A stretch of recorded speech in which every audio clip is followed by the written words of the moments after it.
Hi friends, 1 month అయింది Saudi వచ్చి. Shawarma తినపోతే ఎట్లా?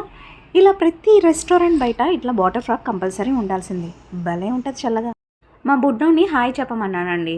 ఇదిగో ఇలా కథలు పడుతున్నాడు చూడండి. మా వాడికి షవర్మా ఆర్డర్ చేస్తే దానిలో వచ్చిన ఫ్రెంచ్ ఫ్రైస్ తింటూ కూర్చున్నాడు. ఇంకోటి ఆర్డర్ చేశారండి. మా బుడ్డోడికి అయితే చికెన్ వింగ్స్ ఆర్డర్ చేశారనమాట. వాడికి చాలా ఇష్టము. అండ్ ఏవో రొట్టు మొక్కల్లాగా ఉన్నాయి, బట్ మందంగా ఉన్నాయన్నమాట. యాజ్ యూజువల్ వాటిట్లో ఫ్రెంచ్ ఫ్రైస్ వచ్చింది, అండ్ ఉల్లిపాయ, టమాటా, పచ్చిమిరపకాయ, కొత్తిమీర, అండ్ ఏదో చికెన్ ముక్క లాంటిది వచ్చిందండి. అది గ్రిల్ చికెన్ అంట. ఇవేంటో వెనిగర్ వెజిటబుల్స్ అంట అండి. చాలా పుల్లగా ఉన్నాయి, భలే ఉన్నాయి. నేనైతే ఒక్కొక్క మొక్క తీసుకొని తింటున్నానండి. అలా కాదు తినేది అని ఇలా మా హస్బెండ్ చూపిస్తున్నారు అనమాట. రొట్టు మొక్క తీసుకున్నారు, ఫ్రెంచ్ ఫ్రైస్ తీసుకొని దానిలో చికెన్ మొక్క పెట్టుకొని అండ్ వెనిగర్ వెజిటేబుల్ పెట్టుకొని తిన్నారండి. అలా తింటారంట.